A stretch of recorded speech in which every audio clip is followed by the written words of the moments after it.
Today basically we are going to start with electromagnetic induction, right? So induction word means like if one quantity or if there is something changing, like one quantity is changing, so with the influence of that one quantity, the other quantity also starts to change. So that is called induction. There is no direct contact between them, just like the gravitational force. Gravitational force is not like a physical contact force, but still gravity can attract heavy objects towards the ground. Okay. So in the same way, when one quantity is changing, like magnetic field, electric field, like this. So when one field or one quantity is changing, so from the influence of that one quantity, the other quantity also starts to change. So that is called the concept of electromagnetic induction.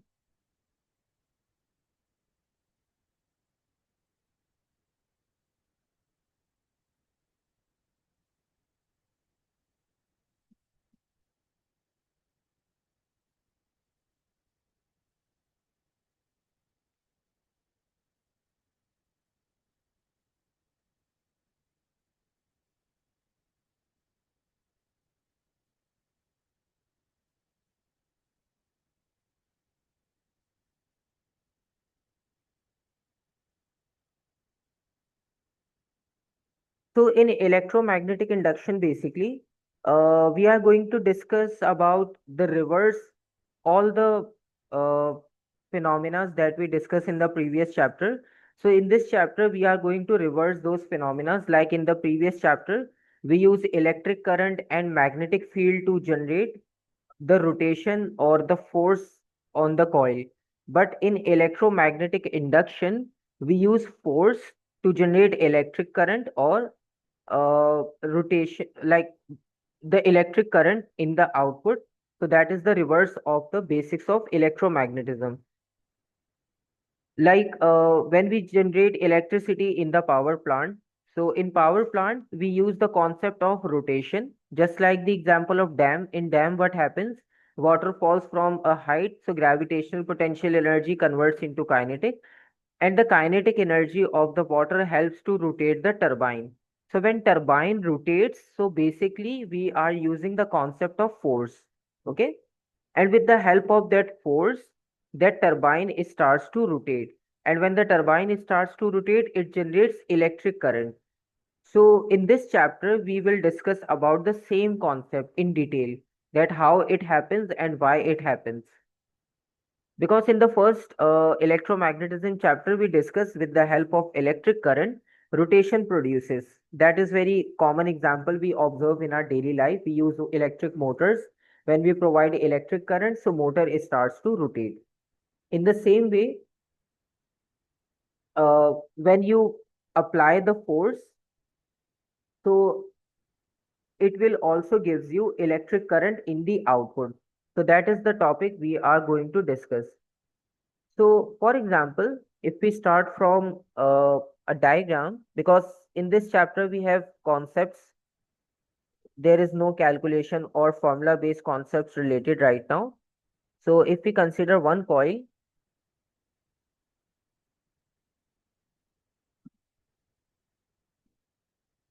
like this,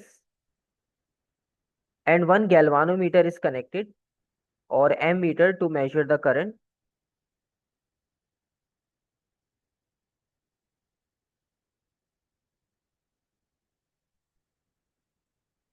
and magnet is placed on one side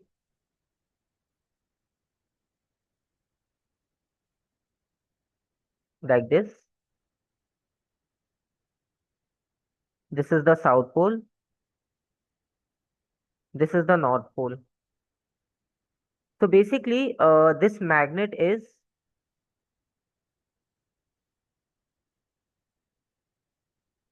at rest state. So when this magnet is at rest state, and this is the coil,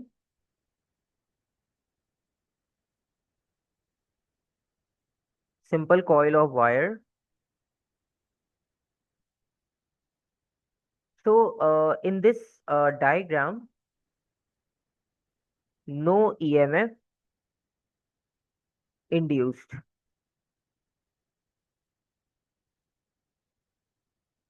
And there is one difference in this diagram from the diagrams of previous chapter. In previous chapter, we are using electrical source like the source, battery, cell, etc., power supply. But in this diagram, there is no power source. There is no electrical source we are using as input. So basically, we are trying to generate electricity in the output. So when we place magnet close to the coil, so when magnet is in rest state, so the field of the magnet is also uniform. So because of that uniform magnetic field, there will be no change in the coil or in the electrons of the coil. Okay. So that's why you will get zero current in output, like no current in output. Okay. Now, if we consider another step, let's try to move this magnet close to the coil. So let's consider this coil again, like the second pattern.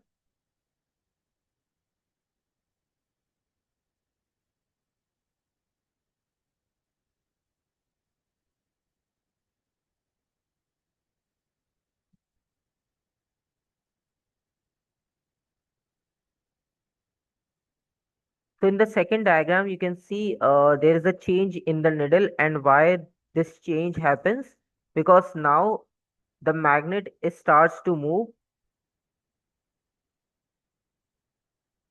towards the coil,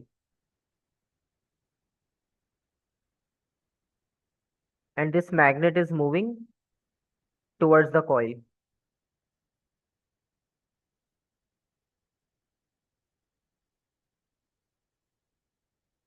So magnet is moving in.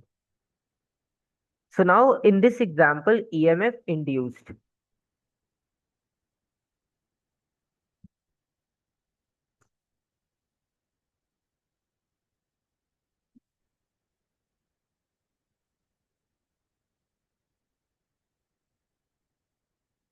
So, any confusion in this idea? This is like a natural phenomena. We are talking about that phenomena, how it works. So you don't need to explain very much detail about it, why it is happening, how it is happening. This is like a natural phenomena. So that's why we are just writing the basics of it, how it actually works. Okay. Now, in the same way, if we place this magnet in the center of the coil, okay. So let's see what happens if we place this magnet in the center of the coil.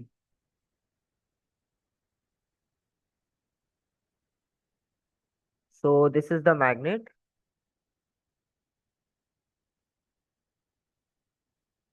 and if we consider the coil,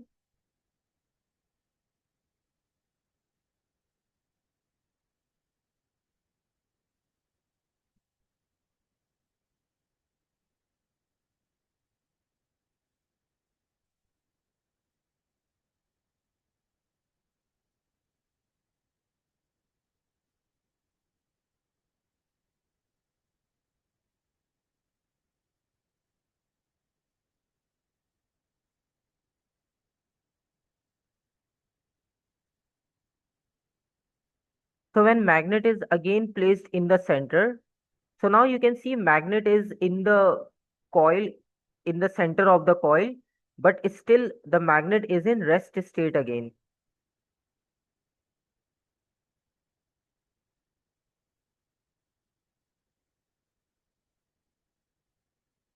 So magnet is in rest state. So again, no EMF induce.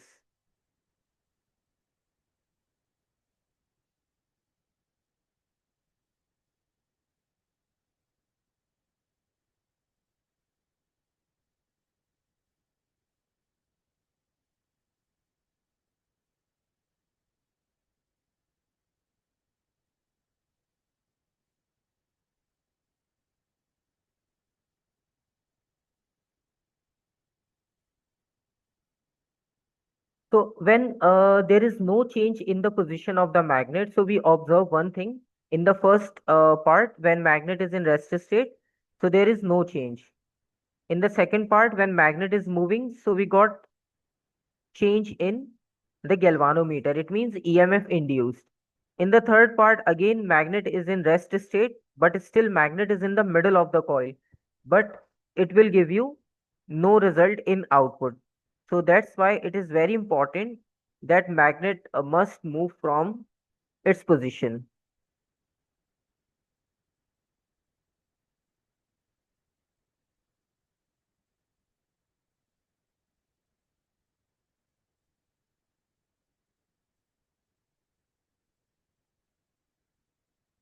So let's suppose if we consider a coil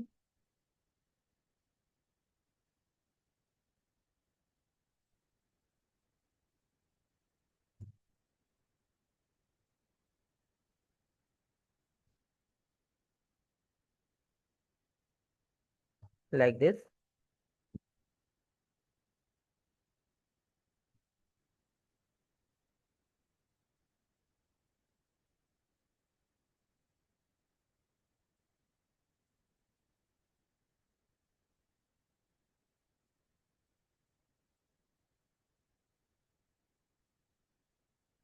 So basically in this diagram now magnet is moving in opposite direction. So if you compare diagram number 2 and diagram number 4. So in diagram number 2, it shows you a deflection towards right hand side. And in diagram number 4, it shows you deflection in opposite direction, because in diagram number 2, it is moving towards right, and in diagram number 4, it is moving towards left.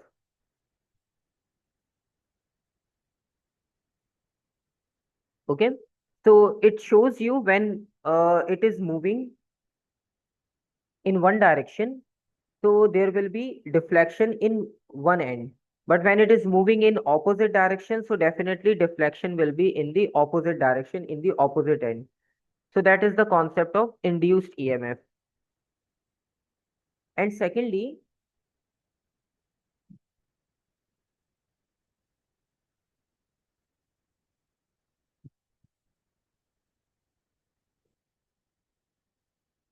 if we consider another idea from this,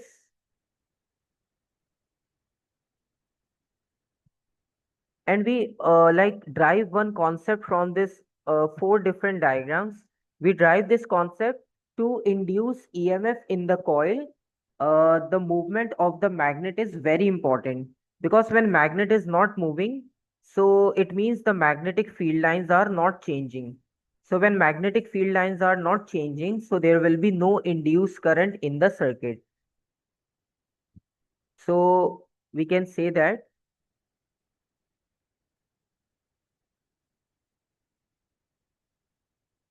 to induce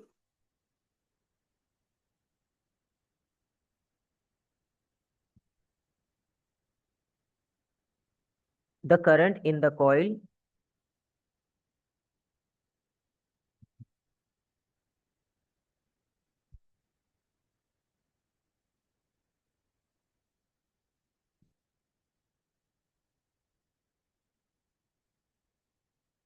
of wire, there must be a change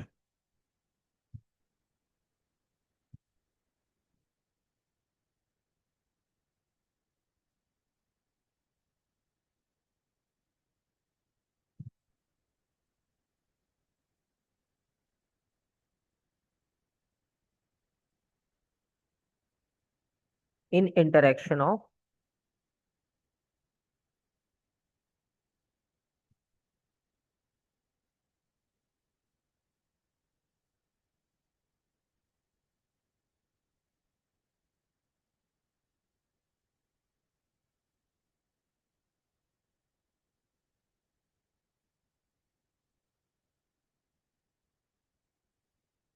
magnetic field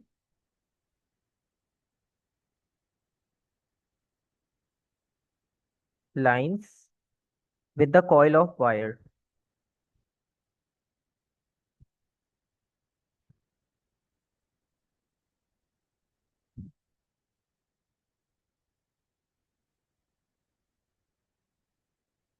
So we drive one concept from the idea of these diagrams and the concept of electromagnetic induction. So to induce EMF in the coil, or like to induce current in the coil, it is very important to make change or to produce change in the magnetic field lines that are passing through the coil, or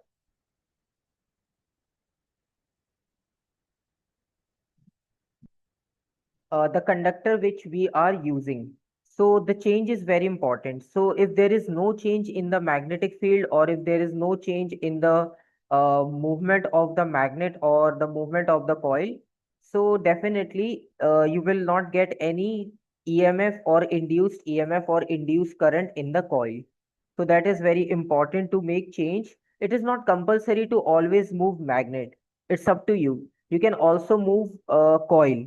You can place magnetic poles in the surrounding just like the motor, right? We discussed in DC motor, like one side is north pole, other side is south pole.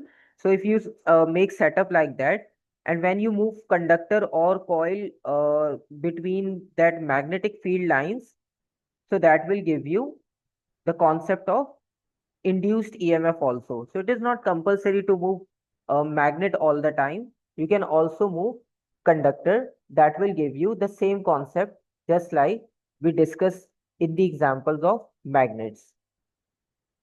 Any confusion in this?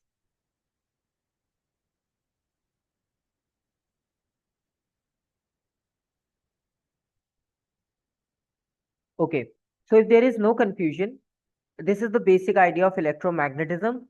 In electromagnetism, we discussed that when electrons passes through the coil or passes through the conductor, that will generate the magnetic field around it.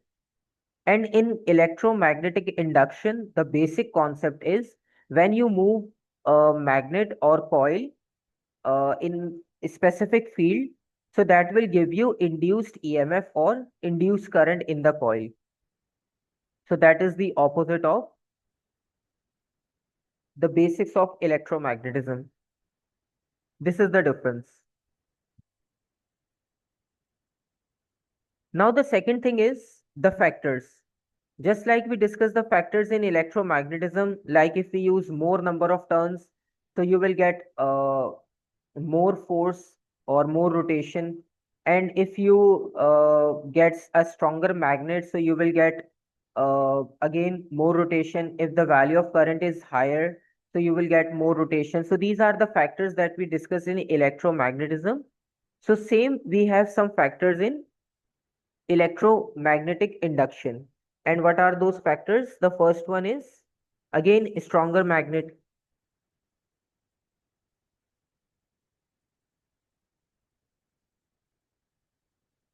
Factor affecting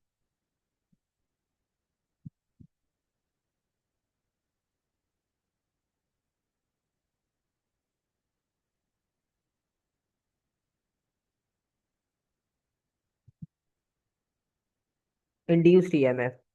So the factors that affects the induced EMF, the first factor is a stronger magnet. Number one, a stronger magnetic field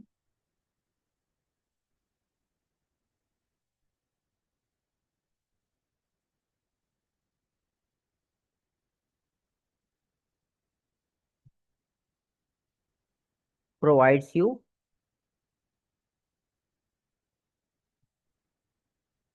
more induced EMF. Number two, more number of turns.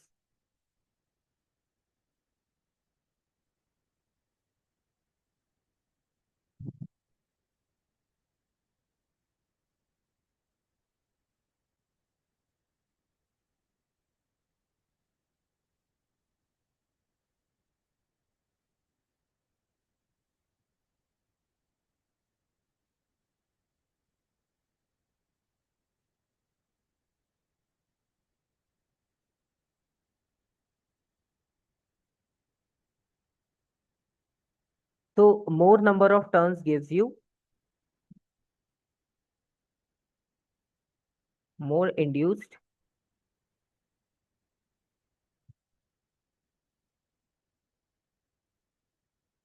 EMF.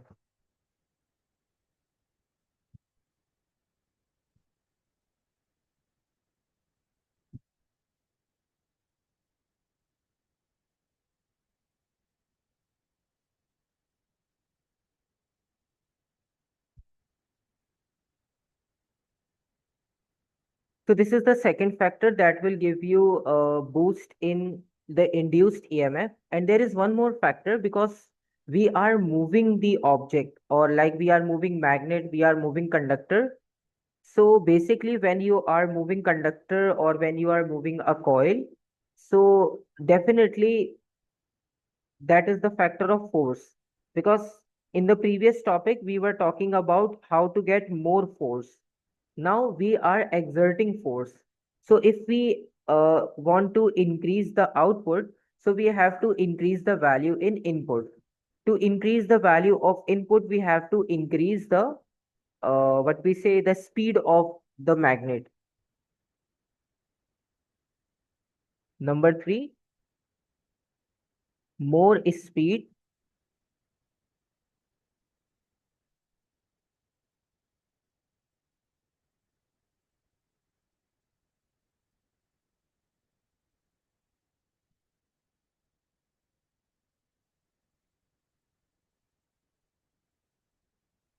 of magnet,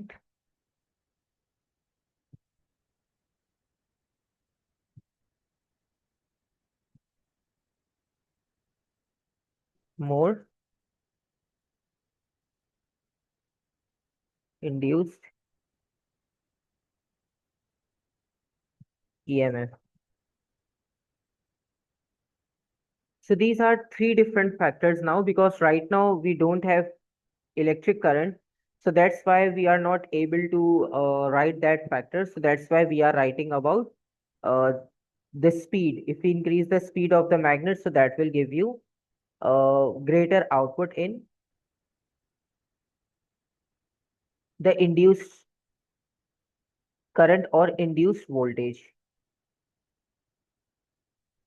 Now, basically, we discussed the basics of electromagnetic induction, that we are getting induced EMF when we are moving magnet through the coil, or we can also move conductor through the magnetic field. Both gives you the same idea. So let's suppose if we want to write or explain this idea in simple words, so we have Faraday's law of electromagnetic induction. So that Faraday's law of electromagnetic induction tells you that how to identify the quantity of electromagnetic induction we are getting in the output. But again, we don't need to learn any formula. We are not going to discuss formula. We are only writing about the basics of Faraday's law of electromagnetic induction.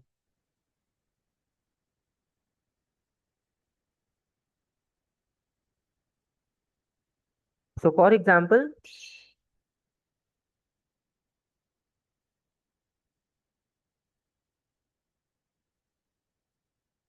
Faraday's law of electromagnetic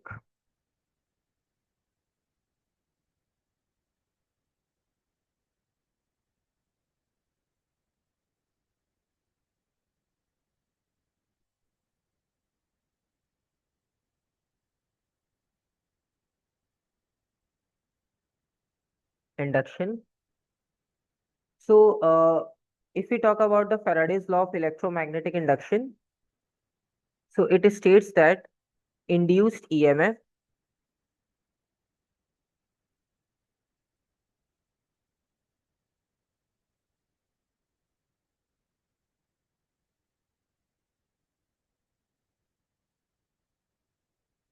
in a conductor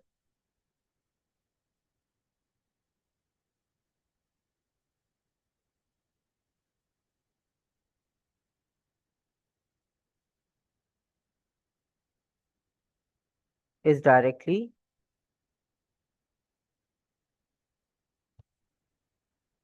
proportional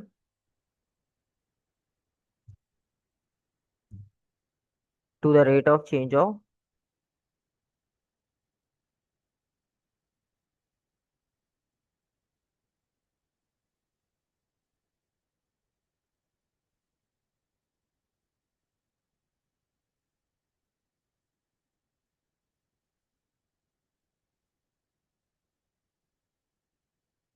magnetic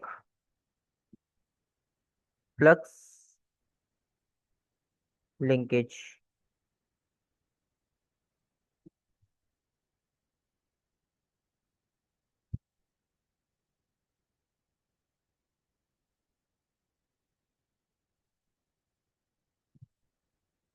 Now let's see what is the meaning of magnetic flux linkage. By name, it is easy to understand.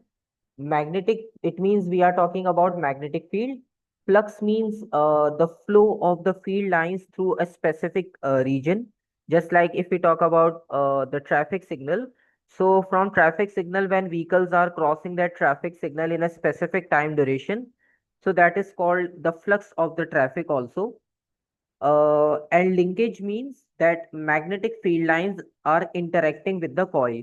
So the link between them is also very important. Otherwise, it is not possible to induce EMF, just like we are talking about.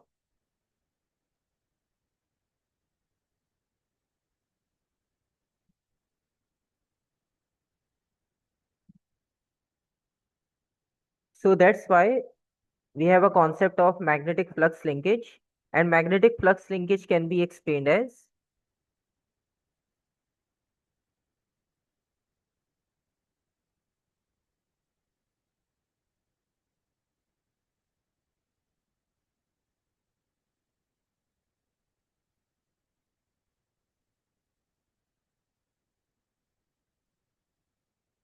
number of or interaction of magnetic field lines,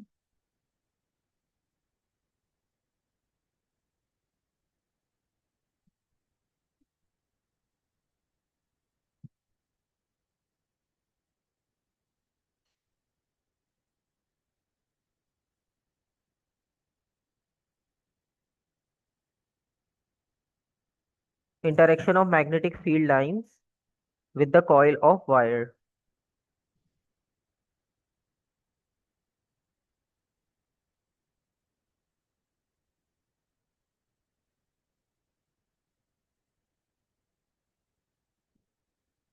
So this is the concept of magnetic flux linkage. Simple. So just like when magnet is placed close to the coil, like in the first diagram, magnet is moving close to the coil. So this is the direction of the movement of the magnet. And if we talk about the field of the magnetic pole, so magnetic field lines are passing like this. So that is the interaction of magnetic field lines with the coil. So this is the pattern. So in this way, we got the idea of electromagnetic induction, magnetic flux linkage.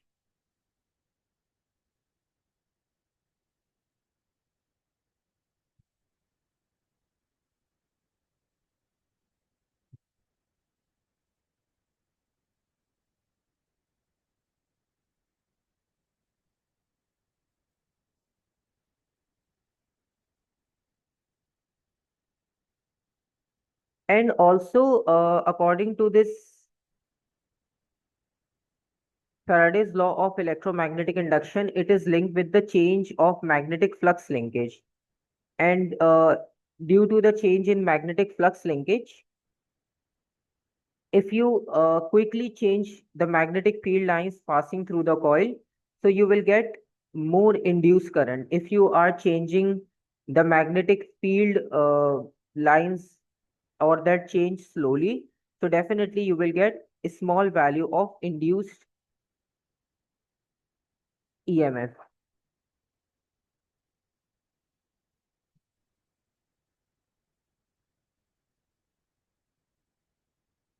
So any question in this, any confusion?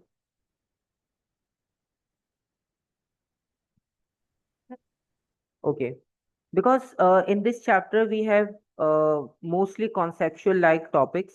There is no formula, no calculation, so that's why one after one we have new concepts to practice, and we have to like link with the previous one. Now after this,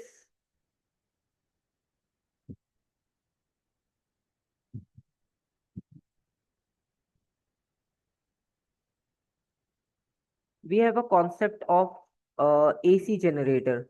AC generator is the application of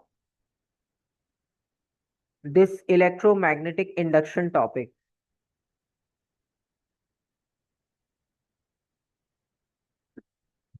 So basically, if we talk about the application of the electromagnetic induction concept, so the application is AC generator. AC generator is that we use to generate electricity in the power plants or in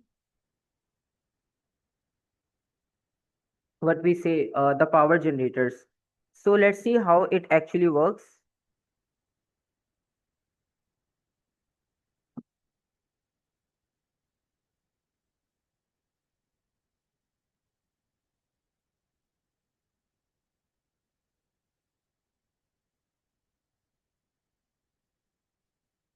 So again, we have to consider the same type of setup. We have to consider the magnetic poles, AC generator,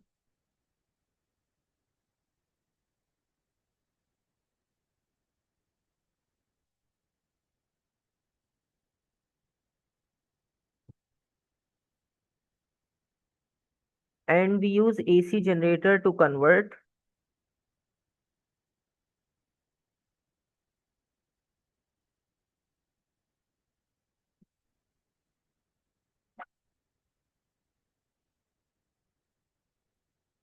mechanical energy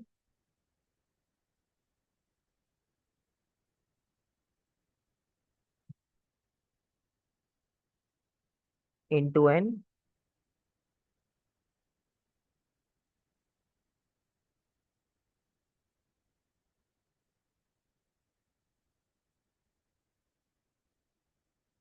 electrical energy.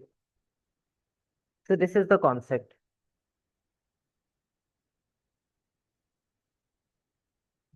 Now, the working principle is the same Faraday's law of electromagnetic induction.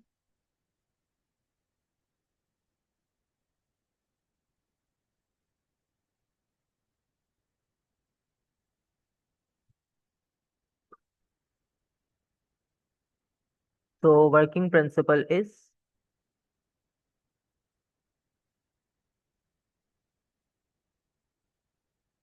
Faraday's law of electromagnetic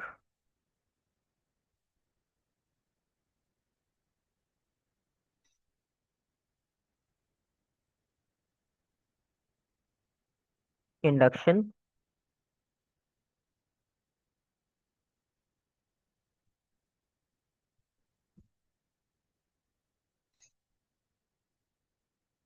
Again, we have same type of components, just like in DC motor we discussed. So for example, if we consider the components of AC generator, so let's suppose,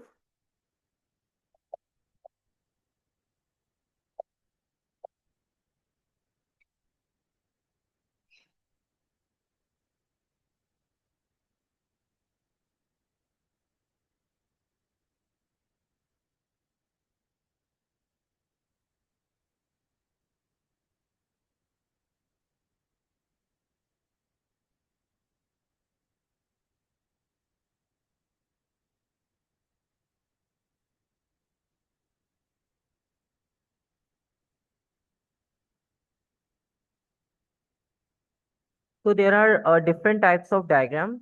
Uh, but let's suppose if you consider this one. So in this diagram, you will get easy comparison between both of them. In this diagram, we have like two different rings, split rings. Like it is called slip rings basically, and these are two different rings at a distance as compared to the DC generator. or DC motor. In DC motor, we have only one ring. In AC generator, we have two different rings. So this is the setup of AC, and you can draw this setup in any form, whatever you find easy, because diagram is not very important in our questions, because most of the time diagram is already given in the question.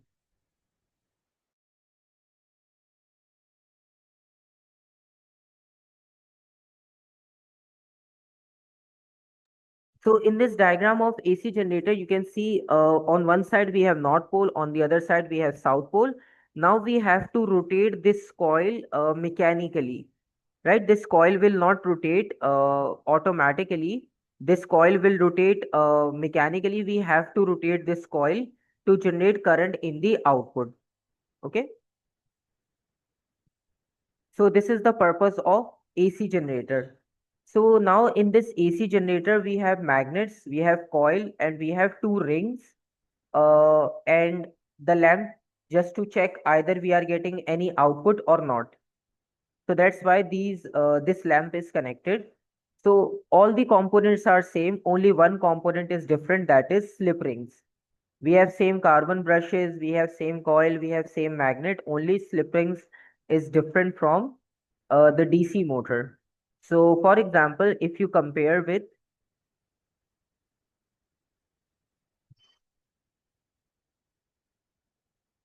okay, working principle, and if we talk about the components, so one component is important to discuss,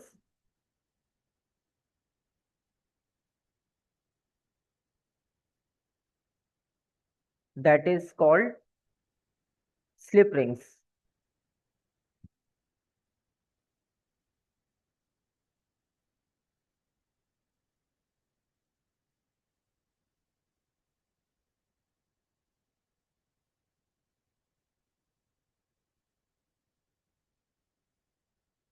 So in slip rings, what happens?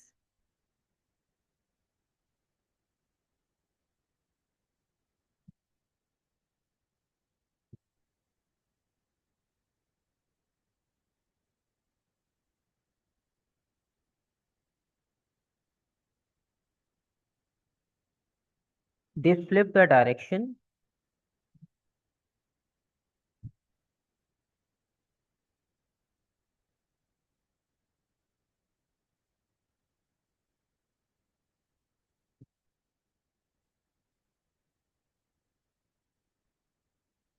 of current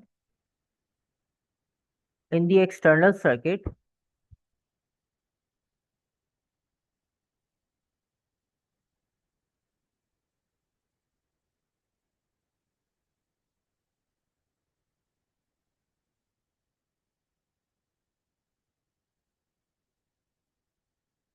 when coil crosses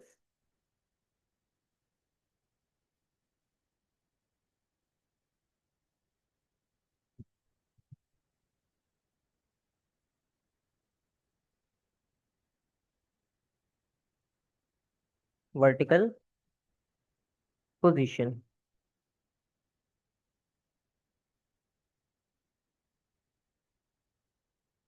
So basically, the concept of the slip rings, like in this diagram, if we consider, so when one ring makes contact with the carbon brush, so current starts to flow from that direction.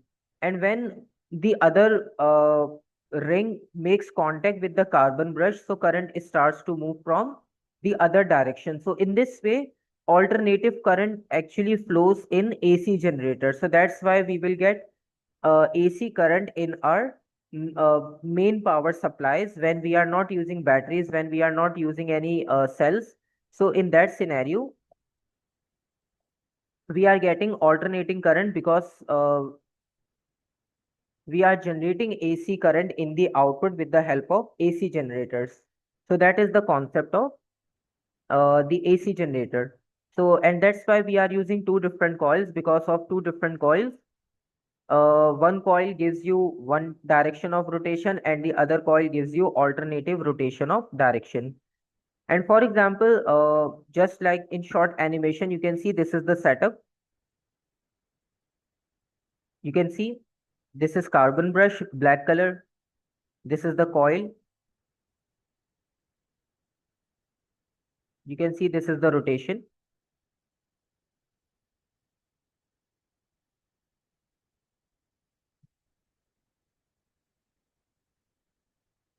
And this is the turbine actually that we actually discuss, that it falls on turbine, turbine starts to rotate. And these are slip rings. And you can see both are connected, like one end of the coil connects with one ring and the other end of the coil connects with the other ring. So at one time, one ring actually makes contact with the brush and flows the current.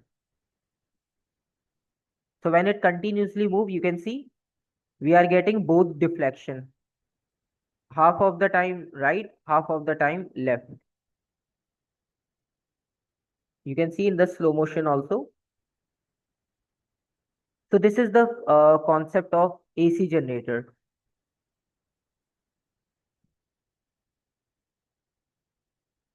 So in this way, this AC generator works, and this is the concept of generating the induced current in the output in both directions. You can see right side is positive, left side is negative. So that is for rotation in both directions.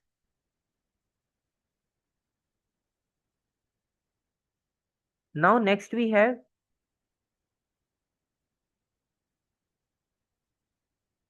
this is the component, because the other components we already know. You have to copy paste the same thing that we mentioned in the DC motor over here. So there is no change.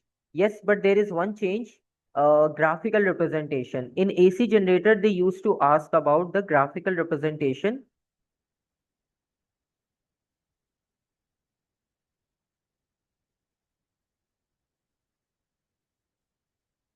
Graphical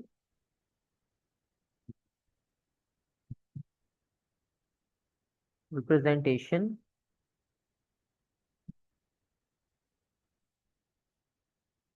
So for example, if you consider graphical representation,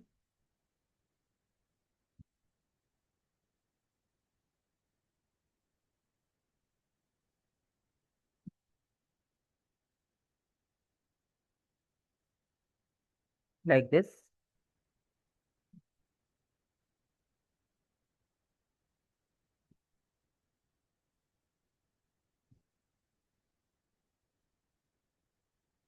So it will provide you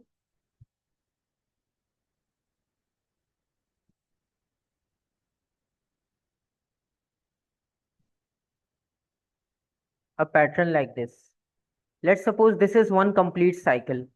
So in this one complete cycle, if we discuss about the position of the coil, like in the start, this is the start. So in the start, coil is in vertical direction like this. Let's suppose this end is A, this end is B. Now, after 90-degree change, at 90-degree, you can see we have maximum value. It provides you maximum value of current.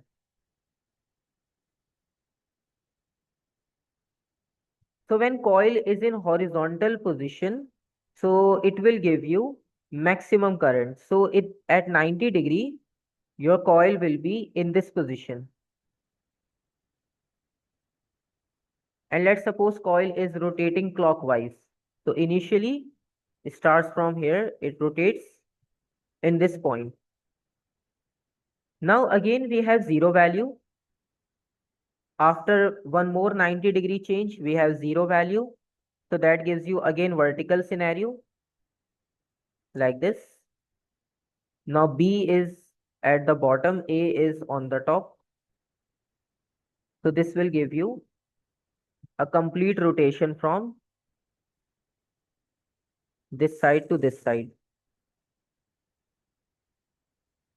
Now at this point, we have again 90-degree change. So this coil further rotates and it gives you value B on left hand side, A on right hand side. So that is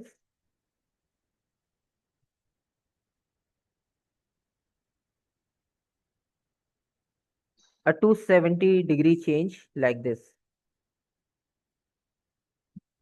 And finally, at 360 degrees, again your coil will be in the same position from where it actually starts.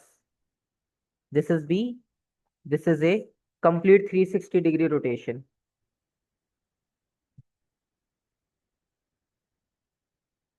This is 90-degree. This is 180-degree. This is 270-degree. And this is 360-degree. So this is the concept. So when a coil is in horizontal position,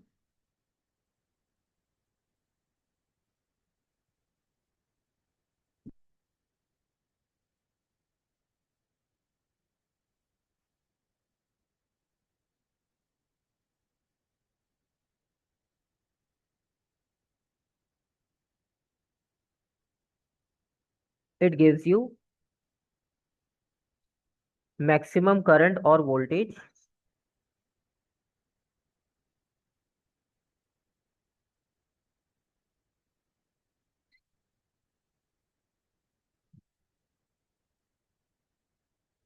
And if coil is in vertical position,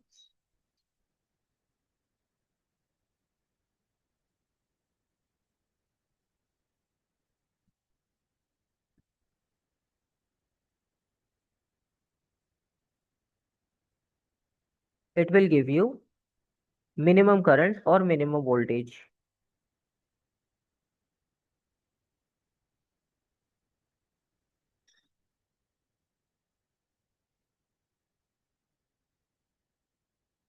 So this is the idea of AC generator, right? And this is different from DC motor.